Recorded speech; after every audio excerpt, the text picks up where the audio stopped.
Shalom, jemaat yang terkasih. Bersyukur hari ini kita bersama-sama kembali akan mendengarkan sabda Tuhan. Tema kita minggu lalu tuh ada yang bilang gini ya, temanya sekarang kok Inggris-Inggrisan katanya, gitu ya. The right decision. Artinya kalau dalam bahasa Indonesia itu sederhananya itu keputusan yang tepat gitu ya, keputusan yang tepat yang kita harusnya ambil di dalam hidup kita. Nah, apa itu nanti kita akan pelajari bersama. Saya mengajak kita semua untuk membaca firman Tuhan yang akan menjadi gambaran bagi kita apa sih decision atau keputusan yang harus kita ambil dengan tepat dalam hidup. Kita akan membaca dari 1 Raja-Raja pasal yang ketiga. Saya akan membacakan beberapa ayat bagi kita, Bapak Ibu Saudara-saudara bisa menyimak di layar LCD dan kita akan bersama-sama membahasnya dan mengertinya. Dari 1 Raja-Raja pasal yang ketiga, kita akan memulai dengan ayat yang ke-5 hingga 14 dulu. 1 Raja-Raja 3 pasal yang ke-5 hingga 14. Demikian firman Tuhan. Di Gibeon itu Tuhan menampakkan diri kepada Salomo dalam mimpi pada waktu malam. Berfirmanlah Allah, mintalah apa yang hendak kuberikan kepadamu. Lalu Salomo berkata, engkaulah yang telah menunjukkan kasih setiamu yang besar kepada hambamu Daud ayahku. Sebab ia hidup di hadapanmu dengan setia, benar dan jujur terhadap engkau. Dan engkau telah menjamin kepadanya kasih setia yang besar itu dengan memberikan kepadanya seorang anak yang duduk di tahtanya seperti pada hari ini. Maka sekarang ya Tuhan Allahku, engkaulah yang mengangkat hambamu ini menjadi raja menggantikan Daud ayahku. Sekalipun aku masih sangat muda dan belum berpengalaman. Demikian hambamu ini berada di tengah-tengah umatmu yang kau pilih. Suatu umat yang besar yang tidak terhitung dan tidak terkira banyaknya. Maka berikanlah kepada hambamu ini hati yang faham menimbang perkara untuk menghakimi umatmu. Dengan dapat membedakan antara yang baik dan yang jahat. Sebab siapakah yang sanggup menghakimi umatmu yang sangat besar ini? Lalu adalah baik di mata Tuhan bahwa Salomo meminta hal demikian. Jadi berfirmanlah Allah kepadanya.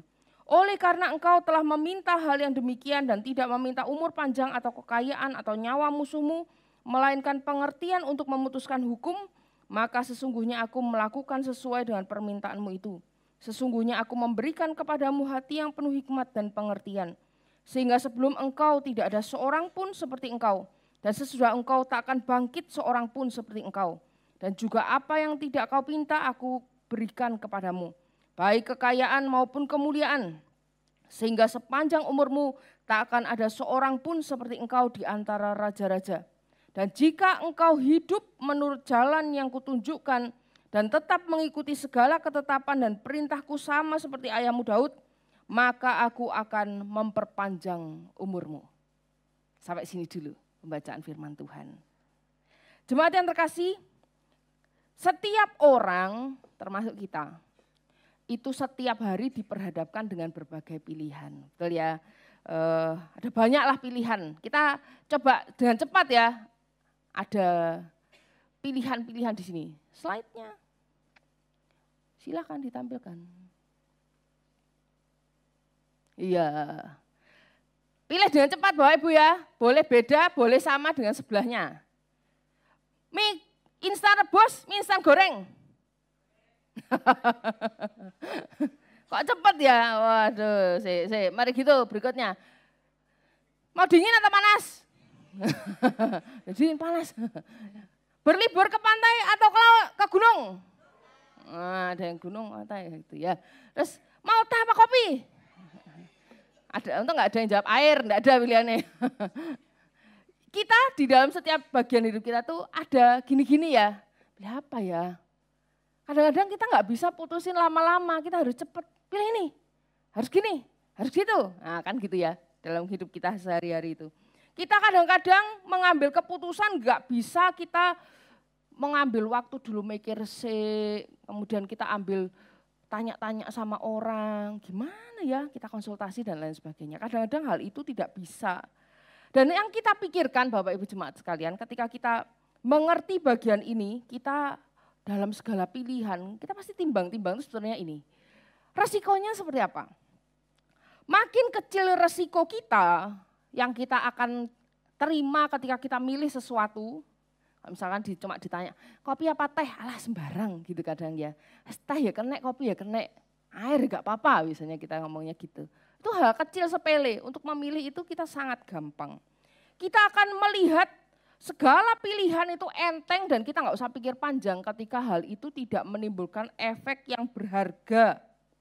Efek yang penting di dalam kehidupan kita dan gak ada efek yang menimbulkan kerugian di dalam kehidupan kita. Jadi asal pilih aja enggak apa-apa, kita pikir gitu ya. Lalu bagaimana dengan urusan yang penting, pilihan-pilihan yang penting. Kalau bagi anak-anak zaman sekarang tuh sekolah di mana itu penting, kuliah di mana itu penting. Anak-anak muda mau kerja di mana itu penting, mau usaha apa itu penting. Kalau bagi orang yang sudah lanjut usia, mau berobat di mana, sama dokter siapa, itu juga penting. Mau kita mengambil keputusan yang seperti model-model kayak gini, kita nggak akan segampang kita pilih-pilih yang tadi, mie rebus sama mie goreng. Aduh itu kita dengan sangat cepat kita akan menjawabnya gampang. Tapi ketika ditanya, mau berobat di mana? Mau Surabaya apa Kediri? Kita aja bingung ya. Mau dokter Novian apa dokter lainnya? Mau ke luar negeri, kemana? Singapura, Malaysia, Congkok, mana gitu ya.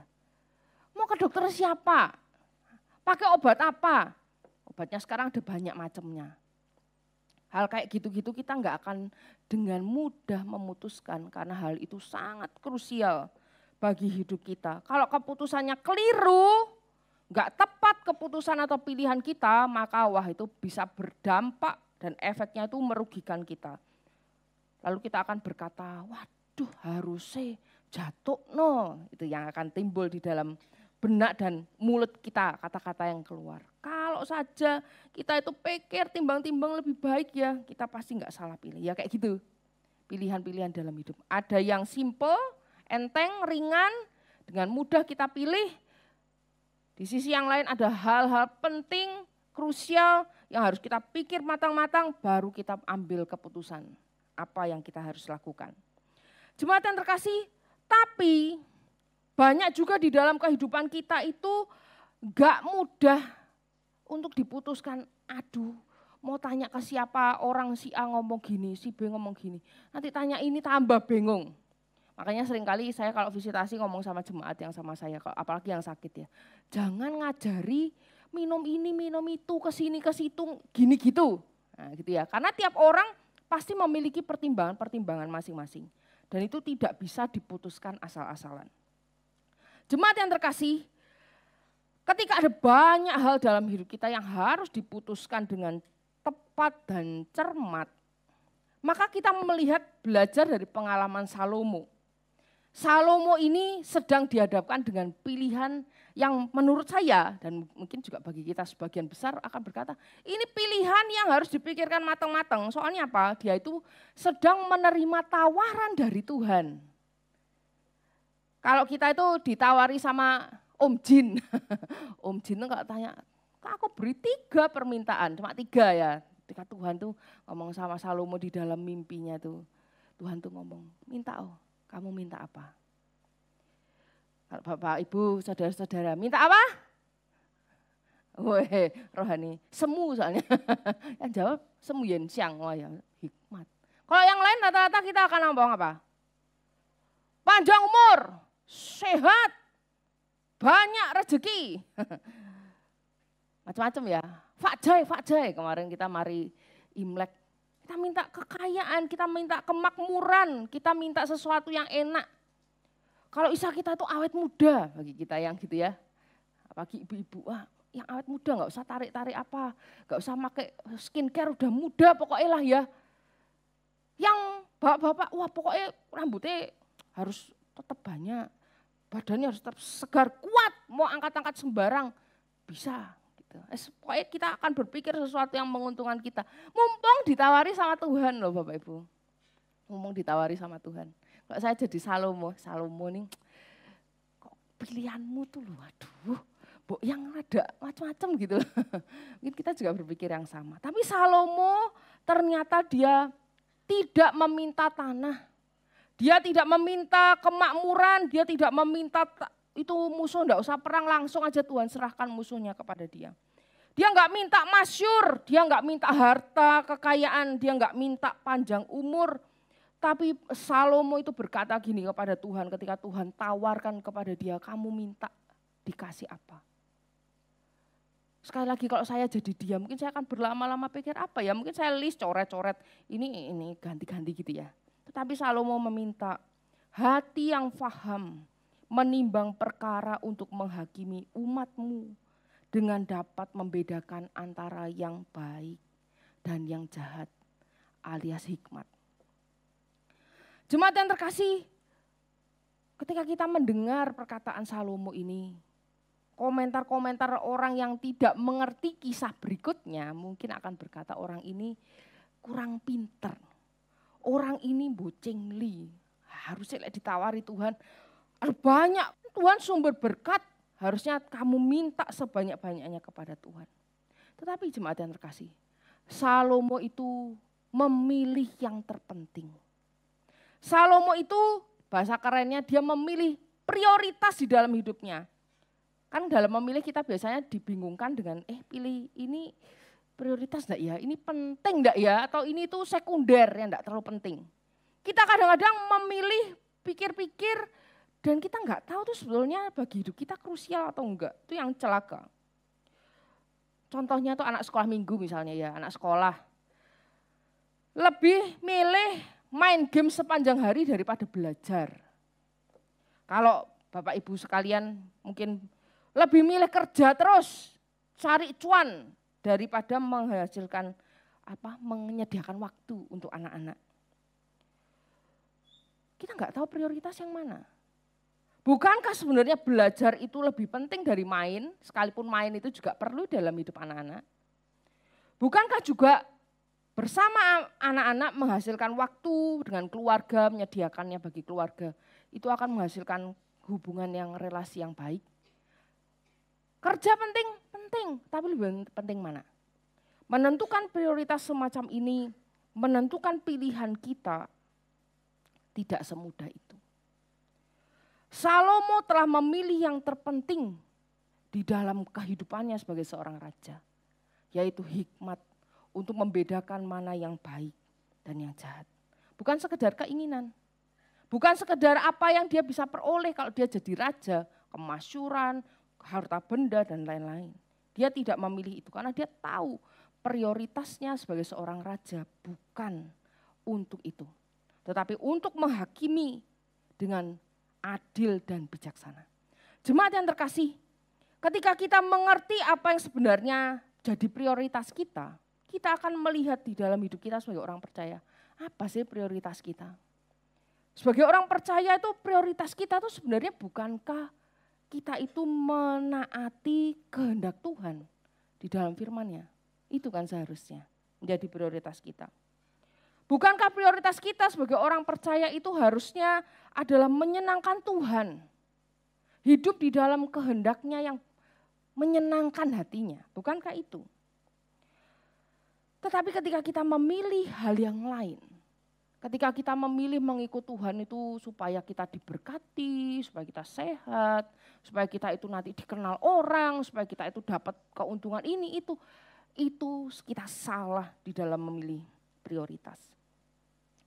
Jemaat yang terkasih, kadang-kadang orang itu berpikir, contoh nih ya, contoh yang ekstrim tuh, kalau misalkan ada orang yang korupsi, tahu nggak sih orang itu kehendak Tuhan apa bukan?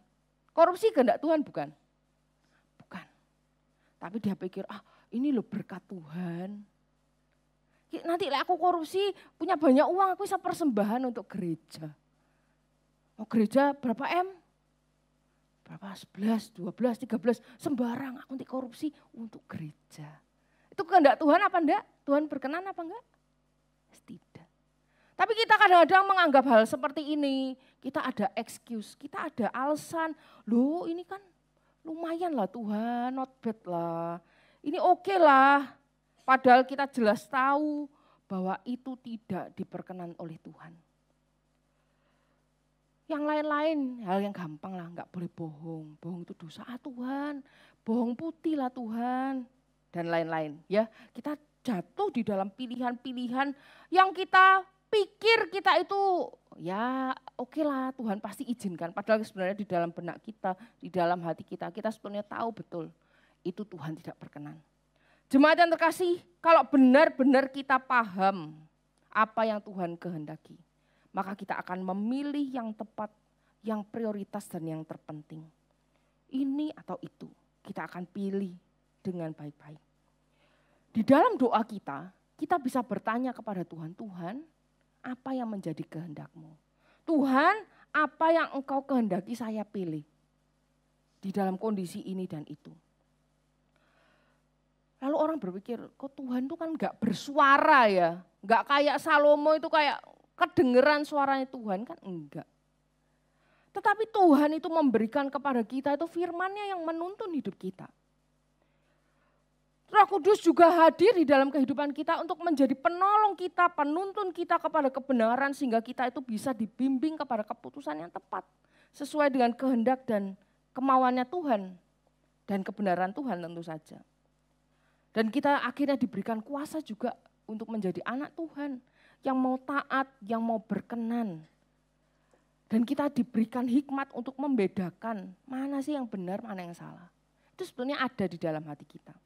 Saking seringkali sebagai orang Kristen kita itu kayak ngambil ya alasan-alasan yang banyak supaya ya Tuhan itu maklumi lah ya apa aku ya orang berdosa Tuhan. Sehingga kita itu hidup tidak di dalam pilihan yang tepat secara prioritas. Dan kita nggak tahu bagaimana milih mana yang kehendak Tuhan, yang baik, yang benar sesuai dengan kehendaknya.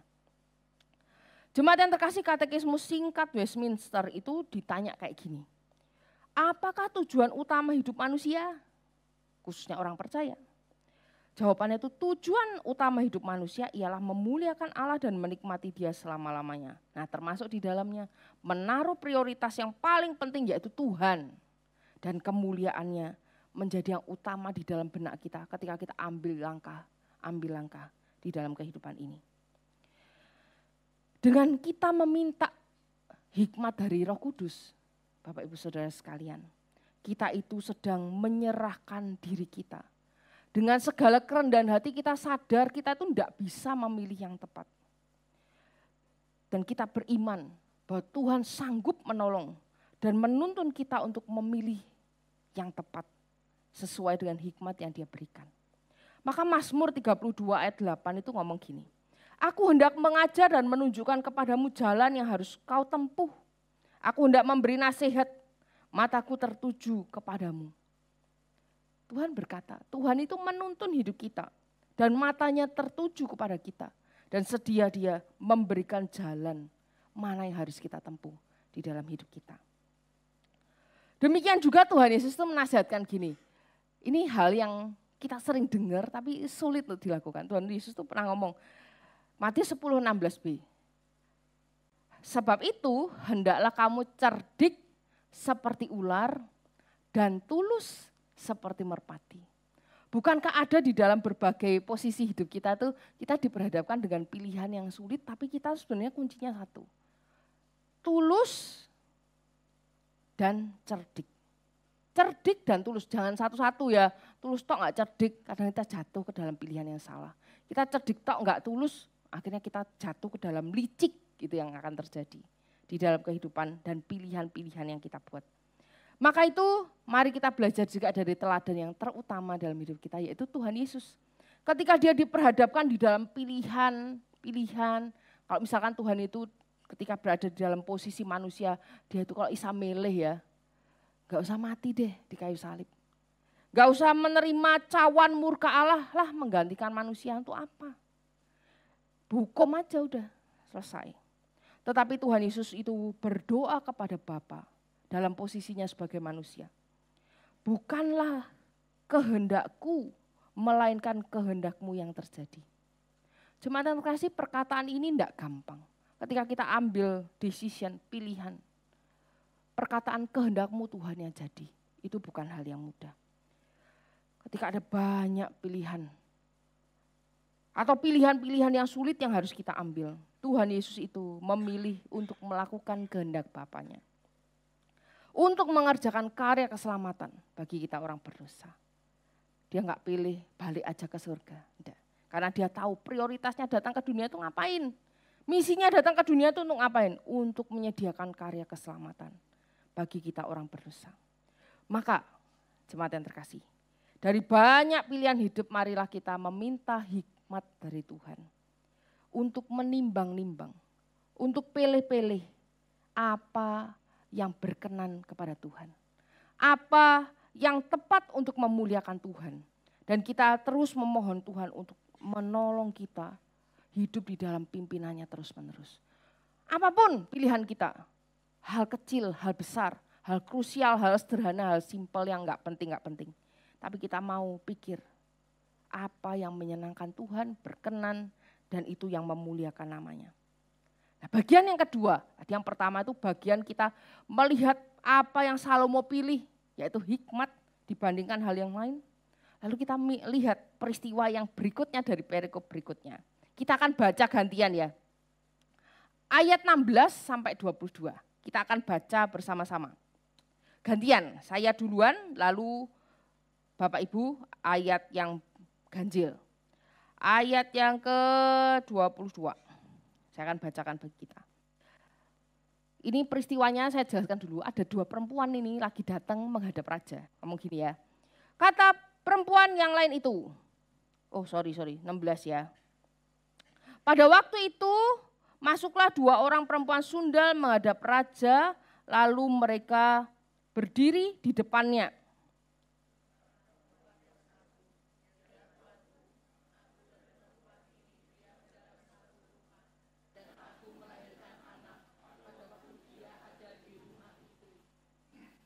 Kemudian pada hari ketiga sesudah aku, perempuan ini pun melahirkan anak.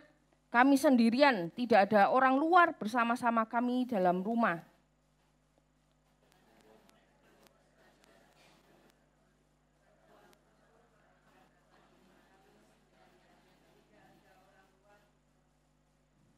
Ya.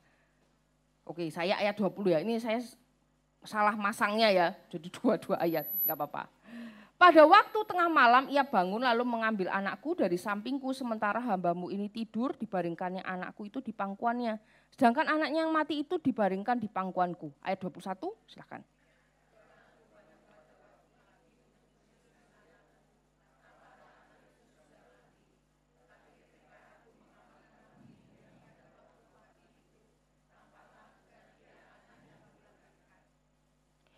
Kata perempuan yang lain itu, bukan, anakkulah yang hidup dan anakmulah yang mati. Tetapi perempuan yang pertama berkata pula, bukan, anakmulah yang mati dan anakkulah yang hidup. Begitulah mereka bertengkar di hadapan raja. Jemaat yang terkasih, nah kita sekarang lihat ya aplikasinya. Tadi sudah minta hikmat, itu sudah tepat. Nah sekarang diperhadapkan dengan kasus. Sebagai seorang raja pada waktu itu, Salomo harus menentukan siapa yang benar, siapa yang salah. Dia harus putuskan sebagai hakim yang adil. Jadi ada dua ibu sama-sama melahirkan, jadi umurnya bayinya hampir sama. Lalu yang satu bayinya itu waktu ibunya tidur ketindian. Kalau bahasa kita itu kepenyet gitu ya. Lalu mati akhirnya. Nah yang ibu yang satu menganggap ibu yang lain itu telah mengambil anaknya lalu nuker gitu loh. Aku dulu ini bukan anakku katanya gitu. Maka kemudian Salomo harus pikir, yang mana yang benar, yang mana yang salah. Kalau kita nggak tahu ceritanya ya, tawaran dari ibu yang satu tadi kan ngomong, wes belanai lah, supaya dia nggak dapat, aku yang nggak dapat. Adil aja lah, dibelah. Padahal udah nggak dapat, ya oke lah. Kita pikir oke lah daripada debat piye nih dua ibu nggak mari-mari, apalagi ibu-ibu kalau ayel-ayelan ya, satu menganggap yang dirinya benar, satu menganggap dirinya benar, nggak mari-mari. Tapi kisah ini bukankah kita kenal sebagai kisah yang sangat luar biasa dan bahkan kita kenal kisah ini dengan baik. Ketika Salomo hari itu memutuskan bukan dengan keputusan yang gegabah. Dia bukan menghadapi peristiwa yang buah si malakama, misalkan si satu dibenarkan, yang satu bisa dirugikan, dan sebaliknya. Tetapi Salomo memilih dengan situasi yang dia hadapi. Dia mengetahui dengan cerdik bagaimana dia harus menghadapinya. Jemaat yang terkasih, Salomo itu mau tahu mana ibunya, yang mana. Kan zaman itu belum ada tes DNA ya. Kan kalau sekarang tes DNA mana mamai kan gitu, kan gampang. Ini anaknya siapa bisa dites. Tetapi waktu itu enggak ada, bagaimana caranya? Maka ketika Salomo berkata, ya wis belah aja, belah. Supaya adil. Lalu Salomo tahu, kalau mamah yang sesungguhnya, apakah mengizinkan anaknya dibelah? Mungkin? Tidak mungkin. Maka dari situlah muncul perkataan dari ibu yang satu. Sudah biar, kasih dia aja. Supaya dia itu tidak dibunuh. Jemaat yang terkasih, dari sini kita melihat ya. Keputusan yang bijaksana ini. Tidak dengan modal tes DNA. Tetapi dia bisa melihat bagaimana cara yang tepat. Untuk memilih mana yang benar dari antara keduanya. Dan dampak dari peristiwa itu Bapak Ibu Saudara sekalian. Ketika seluruh orang Israel mendengar keputusan yang diputuskan oleh raja. Maka mereka takut kepada raja dalam arti tunduk, hormat, respek kepada sang raja. Sebab mereka melihat bahwa hikmat Allah ada pada Salomo. Dan hatinya itu ada untuk melakukan keadilan. Jemaat sekalian, hal ini penting sekali. Ketika kita harus memohon hikmat sama Tuhan, itu prioritas yang paling penting ketika kita memohon sesuatu sama Tuhan. Enggak ada gunanya ketika kita enggak punya hikmat, kita punya uang. Enggak ada gunanya kita enggak punya hikmat, enggak punya kesehatan. Enggak akan ada gunanya itu semua. Karena kita enggak akan hidup di dalam perkenanan oleh Tuhan. Tidak diperkenan oleh Tuhan tanpa kita memiliki hikmat. Maka ketika kita itu melihat dan kita sudah memiliki apa yang terpenting dalam hidup kita. Yaitu hikmat dari Tuhan untuk mengerti bagaimana harus hidup yang menyenangkan dan berkenan kepadanya. Maka kita seharusnya terus hidup di dalam hormat, tunduk, dan terus memohon hikmat dari Tuhan. Supaya kita bisa memilih dengan bijaksana dan namanya dipermuliakan. Lalu ada orang yang bertanya, loh Salomo itu kan berhikmat ya, apakah dia pernah salah pilih? Pernah enggak Bapak Ibu? Apakah Salomo pernah memutuskan hal yang salah, dia pilih? Jawabannya adalah pernah. Salomo itu diberikan oleh hikmat, betul. Diberikan hikmat oleh Tuhan maksudnya, betul. Dia disebut raja paling berhikmat, gak ada orang sebelumnya, sesudahnya gak akan ada yang lebih berhikmat dari dia. Bijaksananya sangat masyhur di kalangan banyak orang, bahkan ratu dari Sheba boleh datang, melihat bagaimana seorang namanya Salomo itu sangat hebat di dalam kebijaksanaan. Tetapi ternyata bijaksananya Salomo ini tidak sempurna Bapak Ibu. Kebijaksanaan hikmatnya Salomo itu tidak sempurna kalau dia itu tidak sedang bergantung kepada Tuhan, sang sumber hikmat. Dia bisa salah langkah. Salomo itu ya, pada akhir hidupnya di masa tuanya, ini Weman Paul. Kalau istilahnya kalau kita melihat film itu endingnya buruk. Pertama dia jadi protagonisnya, terakhir dia buruk sekali kehidupannya, seorang Salomo ini. Dia berpaling dari Tuhan. Dia salah memilih istri. Bapak Ibu tahu berapa istrinya Salomo? Berapa? 1000. Aduh, banyak sekali ya. Kalau 1000 tok enggak apa-apa. Gimana ya? Bukan konsepnya bukan gitu. Maksudnya tuh kalau 1000 tanpa embel-embel, firman Tuhan memberi keterangan bahwa Salomo itu memilih istri yang membawanya kepada penyembahan berhala. Jadi karena salah memilih istri-istri, dia jatuh ke dalam penyembahan berhala. Orang yang sangat berhikmat, tapi hikmatnya enggak sempurna apabila dia tidak bergantung kepada Tuhan. Akibatnya apa? Kerajaan Israel pecah. Itu akibat dari kesalahan Salomo ketika dia tidak memilih apa yang berkenan kepada Tuhan. Orang jelas istri-istrinya itu adalah orang-orang penyembah berhala. Dia pilih, dia bawa 1000 orang itu untuk menjadi bagian dalam hidupnya dan akhirnya menjatuhkan, menghancurkan seluruh kehidupannya. Yang tadinya adalah orang berhikmat, tapi kemudian dia gagal di dalam menyenangkan Tuhan.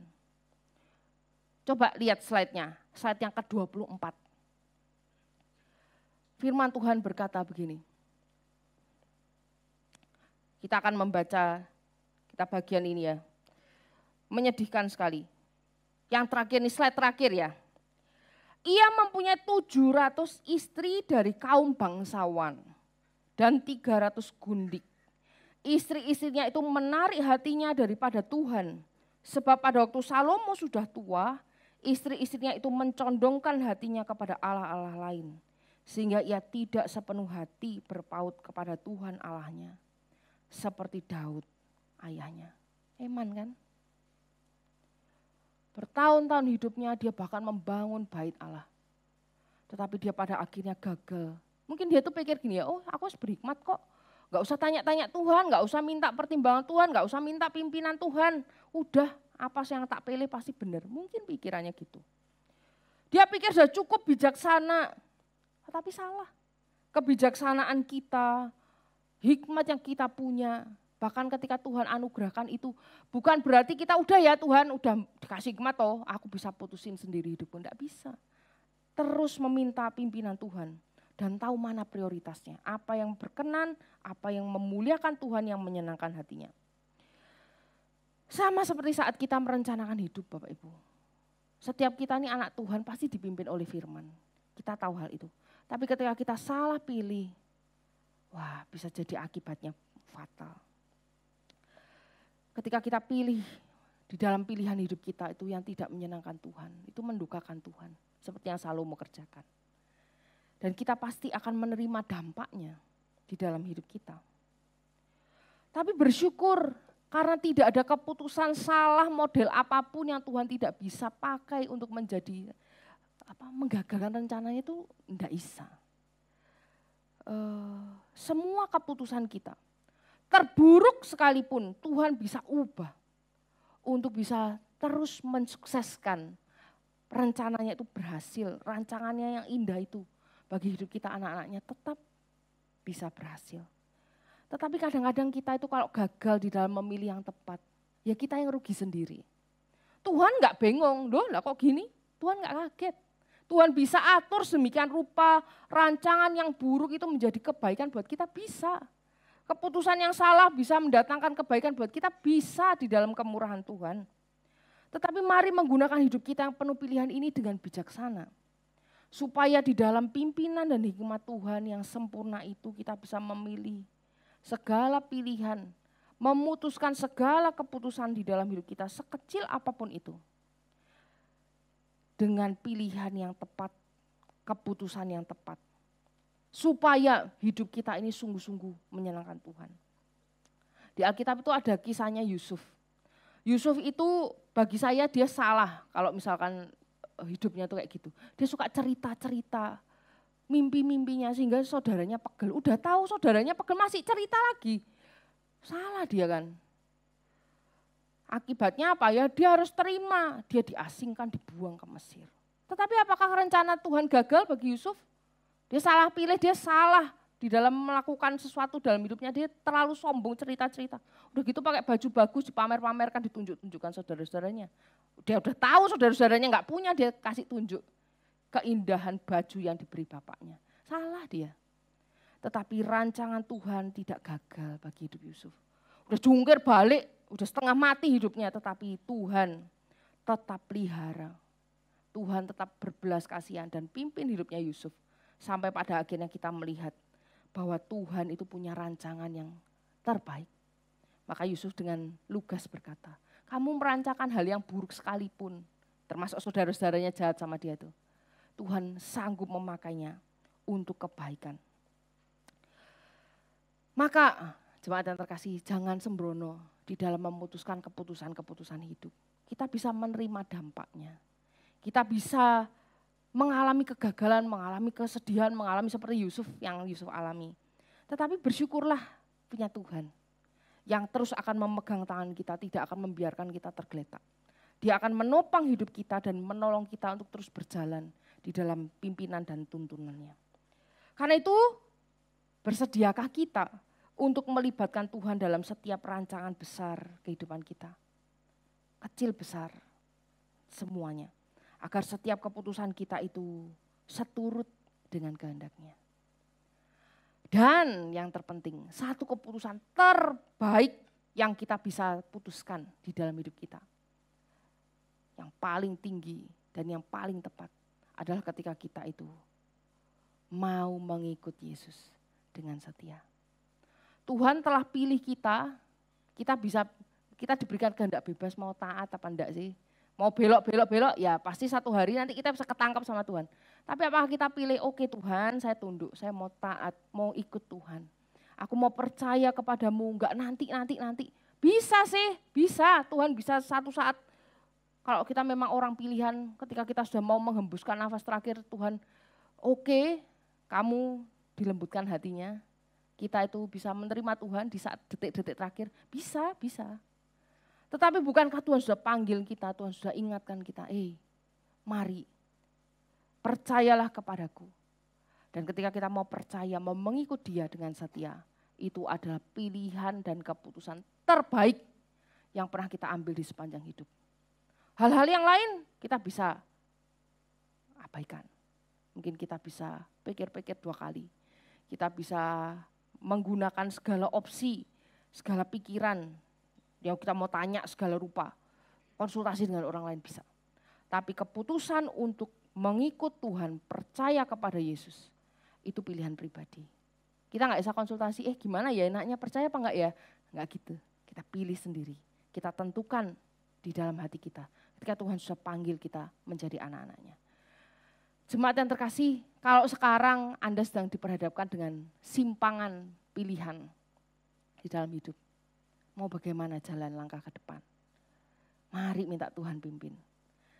Ingat, pilih yang terbaik. Yang memuliakan Tuhan, yang berkenan kepadanya. Dan di dalam tuntunan kebenaran firman-Nya. Jangan menyimpang-menyimpang.